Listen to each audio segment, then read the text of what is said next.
Sir, cinema ಬಗ್ಗೆ ಮಾತಾಡುವಾಗ ಸಿನಿಮಾದಲ್ಲಿ ದೈವಗಳನ್ನು ತೋರಿಸುವಾಗ ಗುಳಿಗ ಅಂತ ಹೇಳ್ತಾರೆ.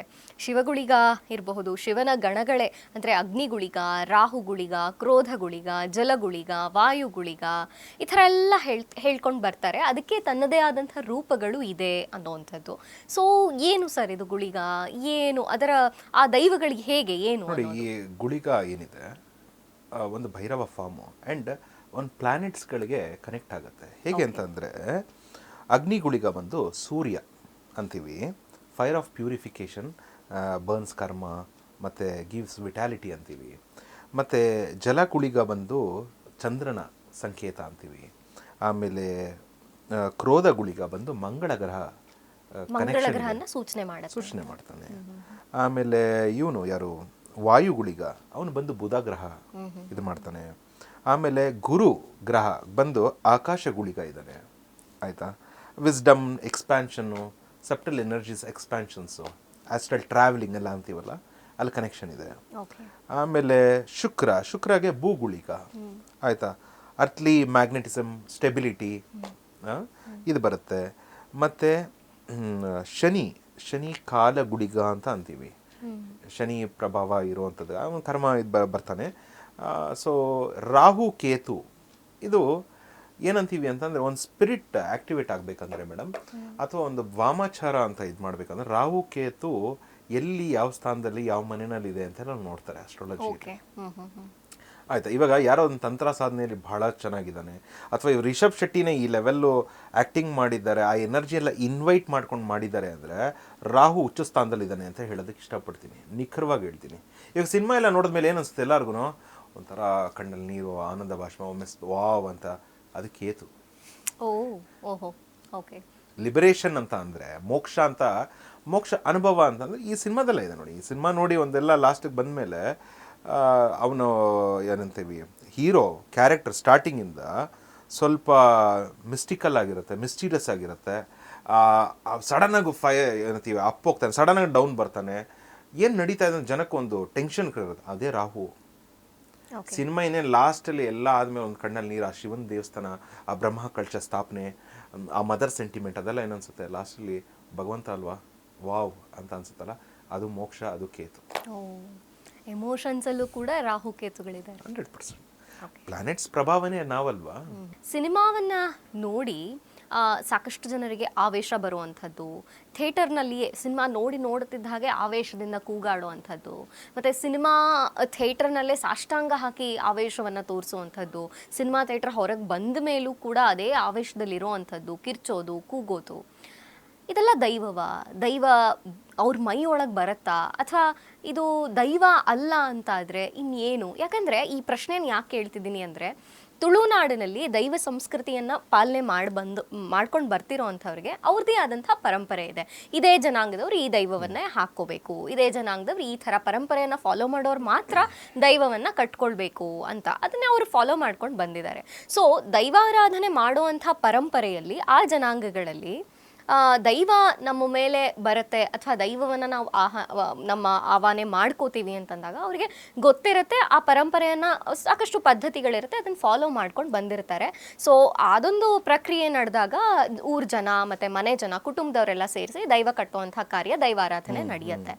ಬಟ್ ಯಾವುದೋ ಸಿನಿಮಾ ಥಿಯೇಟ್ರಲ್ಲಿ, ಯಾವುದೋ ಬೀದಿಯಲ್ಲಿ, ಎಲ್ಲೋ ರೋಡ್ನಲ್ಲಿ ಇವ್ರು ಆವೇಶದಿಂದ ಕೂಗೋದು, ದೈವವನ್ನು ನೋಡಿ ಕಿರ್ಚ್ಕೊಳ್ಳೋದು, ಕೂಗೋದು, ಇದನ್ನು ದೈವ ಅಂದ್ಕೊಳ್ಳೋದು, ಇದಕ್ಕೆ ಸಾಕಷ್ಟು ಪರವಿರೋಧ ಚರ್ಚೆಗಳು ಇವತ್ತಿನ ದಿನದಲ್ಲಿ ನಡೆದಿದೆ. ಇದ್ರ ಬಗ್ಗೆ ಏನು ಹೇಳ್ತೀರಿ ಸರ್? ನೋಡಿ, ಅದಕ್ಕೆ ಅಂತಲೇ ಒಂದು ಸಬ್ಜೆಕ್ಟ್ ಇದೆ, ಕೆಥಾರ್ಸಿಸ್ ಅಂತೀವಿ, ಬ್ರೆತ್ ವರ್ಕ್ ಅಂತೀವಿ.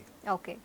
ನಾವು ಆ ಕ್ರಿಯೆ ಮಾಡಿಸಿದಾಗ ಒಂದು ಮಾಸಲ್ಲಿ ನಾನು ನೋಡಿದ್ದೀನಿ, ಎನರ್ಜಿ ಅನ್ನೋದು ಆ್ಯಕ್ಟಿವೇಶನ್ ಆಗುತ್ತೆ. ಆ ಎನರ್ಜಿ ಏನಕ್ಕೆ ಆ ಥರ ಕಿರ್ಚೋದು, ಅದು ಕಾಂತಾರ ಸಿನಿಮಾದಲ್ಲೇ ಆ ಥರ ಯಾಕೆ ಉಸಿರು ಕಟ್ಟೋ ಥರ ಕೆಲವೊಂದು ನೋಡೋದಕ್ಕೆ ವಿಚಿತ್ರ ಥರ ಜನರಿಗೆ ಅನಿಸಿದೆ. ನೋಡಿ, ನಿಮಗೆ ಸಿಂಪಲಾಗಿ ಹೇಳಬೇಕು ಅಂದರೆ, ಎಲ್ಲೋ ಒಂದು ಕಡೆ ಮೋಸ ಆಗಿರುತ್ತೆ ಸ್ವಂತದವ್ರಿಂದ, ಅಥವಾ ತುಂಬ ನಂಬಿರೋರಿಂದ. ಅದೆಲ್ಲಿರುತ್ತೆ, ಮನಸ್ಸಲ್ಲೇ ತಾನೇ ಇರುತ್ತೆ. ಅದು ಅನ್ಎಕ್ಸ್ಪ್ರೆಸ್ಡ್ ಆಗಿರಲ್ಲ, ಅದು ಕಾಯಿಲೆ ರೂಪ ತಗೊಂಡಿರುತ್ತೆ, BP, ಶುಗರು, ಆ ಥರ. ಅದು ಬರೋದಕ್ಕೆ ರಿಷಬ್ ಶೆಟ್ಟಿ ಅವರು, ನಾನು ಹೇಳಿದೆ ಆವಾಗಲೇ ಹೇಳ್ದಂಗೆ, ಎಲ್ಲರಿಗೂ ಈ ಥರ ಎಮೋಷನ್ಸ್ ಡೈಲಿ ಏರುಪೇರು ನಡೆಯುತ್ತೆ ಜೀವನ ಅಂದಮೇಲೆ. ಸಿನಿಮಾ ಚಿತ್ರನ ಈ ರೀತಿಯಲ್ಲಿ ಎಕ್ಸ್ಪ್ರೆಸ್ ಮಾಡಿ, ಆ ಭೈರವ ಅಂತೆಲ್ಲ ತೊಗೊಂಬಂದು ಎಕ್ಸ್ಪ್ರೆಸ್ ಮಾಡಿದಾಗ ಅಲ್ಲೇನಾಗುತ್ತೆ, ಇಲ್ಲಿ ಯಾರ ಇವನು ತುಂಬ ಒಳಗಡೆ ಕುಗ್ಗಿರ್ತಾನೆ, ಡಿಪ್ರೆಷನ್ ಇರ್ತಾನೆ, ಅವ್ನಿಗೆ ಆ ಸೀನ್ ನೋಡಿದ ತಕ್ಷಣ ಒಂದು ಚೈತನ್ಯ ಶಕ್ತಿ ಬಂದಂಗೆ ಆಗುತ್ತೆ. ಆಯ್ತಾ, ಒಂಥರ ಏನೋ ಟ್ರಿಗರ್ ಆಗುತ್ತೆ. ಟ್ರಿಗರ್ ಆದಾಗ ಏನಾಗುತ್ತೆ, ಆ ಹೇಳ್ಕೊಂಡೇ ಇರೋವಂಥ ಒಂದು ಸಂಕಟ ಇದು ಒಂದು ಕಿರ್ಚ್ತಾನೆ, ಇಲ್ಲ ಅಳ್ತಾನೆ, ಇಲ್ಲ ಏನಂತೀವಿ ಕೆಲವರು ನರಸಿಂಹಸ್ವಾಮಿ ಥರನೂ ಅವತಾರ ತಾಳ್ತಾರೆ, ಅದು ಆಗಿರುತ್ತೆ. ಅದು ತೋರಿಸಿರಲ್ಲ ಯಾರು, ಬೇಕಾದ್ರೆ ಇಲ್ಲಿ ನೋಡ್ತಾ ಇರೋ ವೀಕ್ಷಕರು ಗಮನಿಸ್ಬೋದು. ಕೆಲವ್ರಿಗೆ ಎಲ್ಲರಿಗೂ ಒಂದೇ ಭಾವನೆಗಳು ಬಂದಿರಲ್ಲ. ಓಕೆ, ಅಂದ್ರೆ ತಮ್ಮ ಅರಿಷಡ್ ವರ್ಗಗಳನ್ನ ಕಂಟ್ರೋಲ್ ಮಾಡುವಂಥ ಕೆಪಾಸಿಟಿ ಎಲ್ರಿಗೂ ಇರಲ್ಲ ಅಂತ. ಇಲ್ಲ, ಕೆಲವು ಸತಿ ಬಿಯಾಂಡ್ ಹೋಗೋದಕ್ಕೆ ಮನುಷ್ಯನ ಮೇಲೆ ನಾವೆಲ್ಲ ಆಸೆ ಪಡೋದೇನು, ಲಿಮಿಟೇಷನ್ಸ್ ಇರಬಾರ್ದು. ನಾವು ಬೇರೆ ಎಲ್ಲ, ದೈವ ಬೇರೆ ಎಲ್ಲ, ಬಟ್ ಅದನ್ನಾಗೋದಕ್ಕೆ ಎಲ್ಲರಿಗೂ ಇಷ್ಟ. ಆದರೆ ಒಂದು ಲಿಮಿಟೇಷನ್ಸ್ ಇದೆ, ಒಂದು ಚೌಕಟ್ಟಿದೆ, ಒಂದು ಮಾರ್ಗ ಇದೆ. ಇವಾಗ ನೋಡಿ ಮೇಡಮ್, ತಾಂತ್ರಿಕ ಕೆಲವೊಂದು ಪೂಜೆ ಅಂತ ಮಾಡಿದಾಗ ಇವಾಗ ನಾವು ಹೇಳ್ಕೊಳಕ್ಕಾಗಲ್ಲ. ಇಲ್ಲಿ ಏನಂತೀವಿ, ನಾನು ಅಂಥ ಪ್ರೇತ ಬಿಡಿಸ್ಬಿಟ್ಟೆ, ಇಂಥ ಪ್ರೇತ ಬಿಡಿಸ್ಬಿಟ್ಟೆ, ನಾನು ಹಂಗೆ ಮಾಡ್ಬಿಟ್ಟೆ ಅಂತ. ನಾವು ಪೂಜೆ ಪುನಸ್ಕಾರ ಏನು ಗುರುವಿಂದ ಉಪದೇಶ ಆಗಿರುತ್ತೆ, ಮಂತ್ರ, ಯಾವುದೋ ಒಂದು ಶಕ್ತಿ ಬಂದು ಮಾಡ್ಬಿಟ್ಟು ಹೋಗುತ್ತೆ. ಆಯಿತಾ, ಆ ಶಕ್ತಿಗೆ ಇವೆಲ್ಲ ನಾನೇನಂತೀವಿ ಇಂಗ್ರೀಡಿಯೆಂಟ್ಸ್ ಅಂತ ಹೇಳ್ಬೋದು. ವಿತೌಟ್ ಇಂಗ್ರೀಡಿಯೆಂಟ್ಸು ನಾವು ಅವ್ರು ಯಾರೋ ಒಂದು ಏನಂತೀವಿ ಕಿರ್ಚ್ದಾಗ ಅಥವಾ ಒಂದು ಸಿನಿಮಾದಲ್ಲಿ ಟ್ರಿಗರ್ ಆದಾಗ, ಅದೇ ಅಂತಲ್ಲ, ಯಾವುದೇ ಒಂದು ದೇವದ ಸಿನಿಮಾನೇ ಇಟ್ಕೊಳ್ಳಿ, ಅಲ್ಲೇ ಒಂದು ಅನಂತ್ನಾಗ್ ತಗೊಳ್ಳಿ, ಇದು ಲಕ್ಷ್ಮಿದು ಆಯ್ತಾ, ಆ ಸಿನಿಮಾ ನೋಡಿ ಕೆಲವ್ರಿಗೆ ಎಲ್ಲರಿಗೂ ಅವ್ರ ಮನೆಯಲ್ಲಿ ಏನಾದರೂ ಇದೆಯಾ ಅಂತ ಎಲ್ಲ ಕೆಲವ್ರಿಗೆ ಇದು ಬಂದ್ಬಿಟ್ಟಿತ್ತು. ಕರೆಕ್ಟಾ? ಅಷ್ಟು ಸಿನಿಮ್ಯಾಟಿಕ್ ಆಗಿ ಸುಂದರವಾಗಿ ತೋರಿಸಿದ್ದಾರೆ. ಅಂದರೆ ಮಿರರು, ನಾವೇನು ನೋಡ್ತೀವಿ ಸಿನಿಮಾ ಅಂತ ಮಾಡದೆ ನೈಜ ಘಟನೆಗಳು ಏನೇನಾಗುತ್ತೆ ತಗೊಂಡು ಅವರು ಮಾಡ್ತಾರೆ. ಫೈನ್, ಬಟ್ ಈ ಆವೇಶ ಬರೋದ್ ಕಾರಣ ಏನು? ನಾನು ಹೇಳ್ತಾ ಇದ್ದೀನಿ, ನನ್ನಲ್ಲಿರುವಂಥ ಇವಾಗ ಸಪ್ರೆಸ್ ಎಮೋಷನ್ಸ್ ಇರ್ಬೋದು, ಅದನ್ನ ಹೊರಗೆ ಹಾಕಕ್ಕೆ ಆವೇಶ ಬರುವಂಥದ್ದು. ಹೌದು, ಅದು ಹೊರಗಡೆ ಹೋಗ್ಬೇಕಲ್ವಾ ಇವಾಗ. ಸೊ ಅದನ್ನ ದೈವ ಆವಾಹನೆ ಆಗಿದೆ, ದೈವ ನನ್ನಲ್ಲಿದೆ ಅನ್ನೋ ತಪ್ಪು ಒಂದು ಹಾಗಾದ್ರೆ. ಬರೀ ನಾನು ಸಪ್ರೆಸ್ಡ್ ಎಮೋಷನ್ಸ್ ಅಂತಲೂ ಹೇಳಲ್ಲ. ಕೆಲವು ಸತಿ ಸ್ಪಿರಿಟ್ಸ್ ಒಳಗಡೆ ಇದ್ರೂ ಆಯಿತಾ, ಅದು ಆ್ಯಕ್ಟಿವೇಶನ್ ಆಗುತ್ತೆ ಈ ರೂಪದಲ್ಲಿ. ಕೆಲವ್ರಿಗೆ ತುಂಬ ನೀವು ಗಾಡಿ ಸ್ಪೀಡಲ್ಲಿ ಓಡಿಸಿ ಆಯಿತಾ, ಅವ್ರು ಭಯ ಭಯ ಭಯ ಅಂತ ಇರ್ತಾರೆ, ಒಂದು ಲೆವೆಲ್ ಅವ್ರು ಕಂಟ್ರೋಲ್ ಮಾಡಿ ಸಡನ್ನಾಗಿ ಅವರಲ್ಲಿ ಏನೋ ಒಂದು ಎನರ್ಜಿ ಬಂದು ಮಾತಾಡ್ತಾರೆ. ಸ್ಪಿರಿಟ್ ಅಂದ್ರೆ ಇನ್ನೊಂದು ಆತ್ಮ ಬೇರೆ. ಅಂದರೆ ಅದಕ್ಕೆ ಇವಾಗ ಏನಂತೀವಿ, ಒಂದು ದೇಹ ಬಿಟ್ಟಿರೋರು, ಒಂದು ಆಕ್ಸಿಡೆಂಟ್ ಆಗಿ ಸತ್ತೋಗಿರೋರು, ಒಬ್ರು ಸೂಸೈಡಿಂದ ಸತ್ತೋಗಿರೋರು, ಫೈನ್, ಆ ದೇಹದಲ್ಲಿ ಅಲ್ಲಿ ತನಕ ಶಾಂತವಾಗೇ ಇರುತ್ತಾ? ಹಾಗಾದ್ರೆ ಟ್ರಿಗರ್ ಮಾಡಿದಾಗ ಮಾತ್ರ ಅದಕ್ಕೆ ಆ ಟ್ರಿಗರ್ ಅಂತ ಅಂದರೆ ಇಂಥ ಸಮಯದಲ್ಲಿ ಏನಂತೀವಿ ಅಂಥ ಎನರ್ಜಿಸ್ ಜಾಗೃತಿ ಆಗುತ್ತೆ. ಇವಾಗ ನೀವು ದತ್ತಾತ್ರೇಯ ದೇವಸ್ಥಾನ ಇದೆ. ಎಸ್, ಇದನ್ನ ಮುಂದುವರಿಸೋದಾದ್ರೆ ಸರ್, ಕಾಂತಾರ ಚಿತ್ರೀಕರಣದ ಸಮಯದಲ್ಲಿ ಕೆಲವು ಸಾವುಗಳು ಸಂಭವಿಸುತ್ತೆ ಸೆಟ್ಟಲ್ಲಿ. ಸುಮಾರು ವರ್ಷಗಳ ಚಿತ್ರೀಕರಣ ಆಗಿದೆ ಕಾಂತಾರದು, ಸಾವುಗಳೂ ಸಂಭವಿಸಿದೆ. ಇದಕ್ಕೆ ಕಾರಣ ಏನೇ ಇರಬಹುದು, ಆಕಸ್ಮಿಕವಿರಬಹುದು, ಅಲ್ಲಿ ನಡೆದಂತಹ ಘಟನೆಗಳಿರ್ಬೋದು, ಎಲ್ಲವೂ ಇರಬಹುದು. ಆದರೆ ಇದನ್ನ ಹೇಳಿ ನಾನು ಯಾವ ಪ್ರಶ್ನೆಗೆ ಬರ್ತಾ ಇದ್ದೀನಿ ಅಂದರೆ, ಈ ದೈವಗಳು ಅಥವಾ ತುಂಬ ಪ್ರಖರವಾದಂಥ ದೈವಗಳನ್ನು, ಶಕ್ತಿ ದೈವಗಳಂಥ ಆರಾಧನೆಯನ್ನು ಮಾಡುವಾಗ ಈ ಯಾರೋ ಬಲಿ ಆಗ್ತಾರೆ ಅಥವಾ ಹಿಂದೆಲ್ಲ ಬಲಿ ಕೊಡುವಂಥದ್ದು ದೈವಗಳಿಗೆ ಇತ್ತು ಅಂತ ನಾನು ಕೇಳ್ಪಟ್ಟಿದ್ದೀನಿ. ಅದು ನಿಜಾನಾ? ಅಥವಾ ದೈವಗಳು ಅಂತ ನಾವು ಮಾಡಬೇಕಾದ್ರೆ ಅಲ್ಲೇನಾದರೂ ಅಪಚಾರ ಆಗಿದ್ದರೆ ಇಂಥ ಬಲಿಗಳನ್ನು ತಗೊಳುತ್ತಾ, ಅಥವಾ ಇಲ್ಲ ಅದು ಆಕಸ್ಮಿಕ ಯಾವುದೋ ಸಂದರ್ಭದಲ್ಲಿ ಆಯಿತು ಅಂತ ಅದನ್ನು ತಗೋಬೇಕಾ? ಹೇಗಿರುತ್ತೆ ಸರಿ ಈ ನಡೆದಂಥ ಸಾವುಗಳ ಬಗ್ಗೆ ನಿಮ್ಮ ಅಭಿಪ್ರಾಯ ಏನು? ನೋಡಿ, ಆ ಸಾವು ಆಗಕ್ಕಿಂತ ಮುಂಚೆ ಬಹಳ ಸೂಚನೆಗಳು ಕೊಟ್ಟಿರುತ್ತೆ ಒಂದಲ್ಲ ಒಂದು ರೀತಿಯಲ್ಲಿ. ನೀನು ಕಥೆಯಲ್ಲಿ ತಪ್ಪು ಮಾಡ್ತಾ ಇದೀಯಾ, ಅಥವಾ ಏನೋ ನಡ್ಕೊಳ್ಳೋ ರೀತಿ ಇರ್ಬೋದು, so and so related to ಆ ಟೀಮ್ ಇರ್ಬೋದು ಅಂದ್ಕೊಳ್ಳಿ.